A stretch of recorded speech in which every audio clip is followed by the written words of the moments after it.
Ladies and gentlemen, this solemn occasion is thus a culmination of efforts of the trainees on parade and their instructors behind the scene.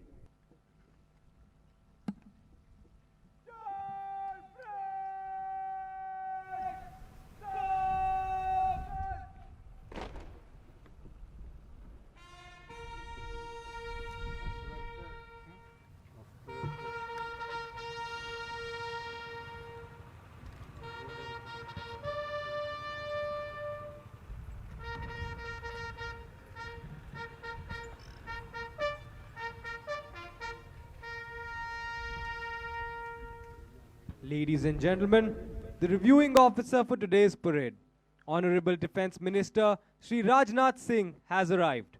He is being received by Air Chief Marshal R.K.S. Bhadoria, Air Marshal R.D. Mathur, and Air Marshal I.P. Vipin.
The Parade Adjutant, Flight Cadet Robin Dwivedi.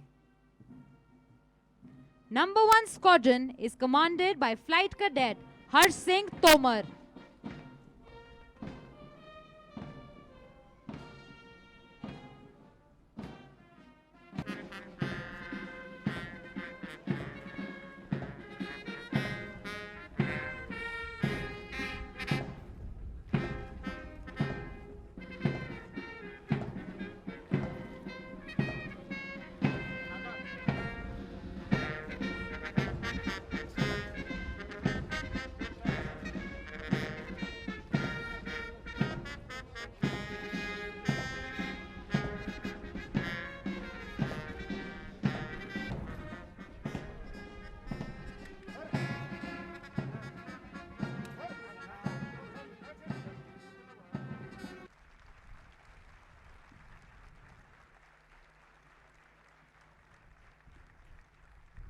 Flying Officer Ramki Govardhan.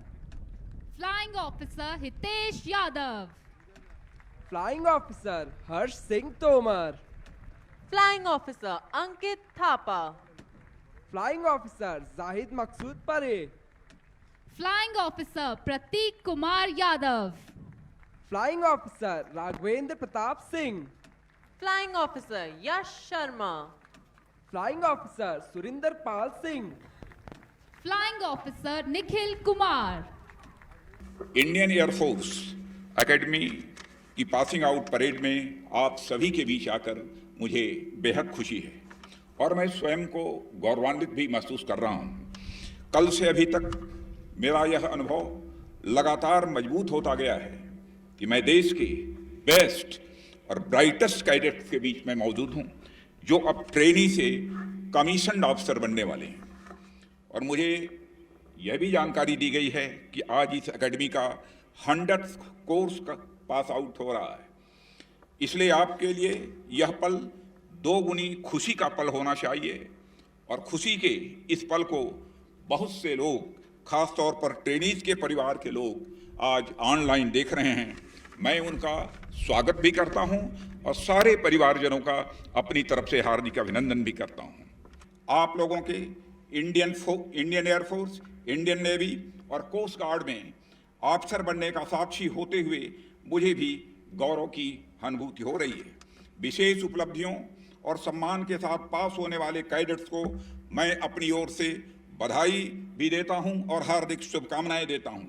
मैं बधाई देता हूं अपने friendly countries Vietnam, Nigeria, Sri Lanka से यहाँ आए उन trainees को भी जो इस एकेडमी से पास आउट होकर निकल रहे हैं। नॉर्दर्न सेक्टर में हाल ही में हुए इंडो चाइना स्टैंड ऑफ से भी आप अच्छी तरह परिचित हैं। कोविड जैसे संकट के समय में चीन का यह रवैया उस देश की नीयत को दर्शाता है। हालांकि हमने यह दिखा दिया है कि अब यह हमारा भारत कोई कमजोर भारत नहीं रहा है।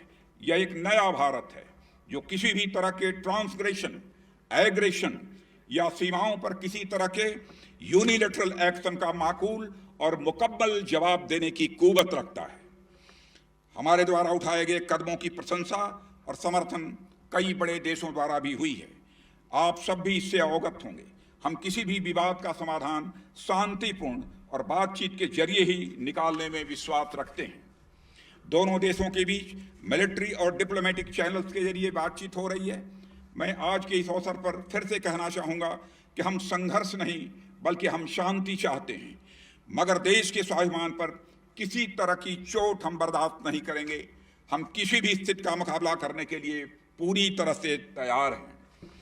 इसी तरह वेस्टर्न सेक्टर में पाकिस्तान से लगती सीमाओं पर आए दिन हमारा पड़ोसी कुछ न कुछ नापाक हरकतें करता रहता है।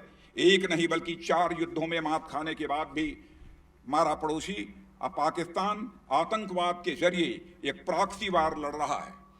आतंकवाद की चुनौती के खिलाफ हमारी सेना, सुरक्षा बल और पुलिस पूरी मुस्तैदी के साथ मुकाबला कर रहे हैं। मैं उनका भी अभिनंदन करना चाहता हूं। अब तो भारत आतंकवादियों के खिलाफ देश के भीतर ही नहीं बल्कि सीमा पर ही, सीमा पार जाकर भी प्रभावी कार्रवाई कर रहा है।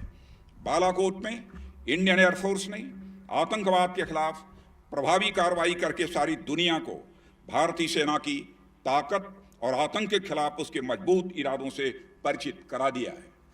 साथियों, अब युद्ध के तरीके लगातार बदल रहे हैं और हमें उसी के हिसाब से खुद को ढालना आवश्यक होगा। साथ ही इन चुनौतियों का दायरा भी बहुत व्यापक हुआ है। आज देश के सामने चुनौती केवल सरहदों या समुद्र के रास्ते ही नहीं बल्कि स्पेस और साइबर स्पेस के रास्ते भी आ सकती है। और मैं मानता हूं कि आने वाले दिनों में डिफेंस केवल जल, थल, वायु की रक्षा तक ही सीमित नहीं रहेगा। यह एक ऐसा डायनेमिक चैलेंज होगा जिसके लिए हमें आने वाले दिनों में खुद को तैयार करना होगा।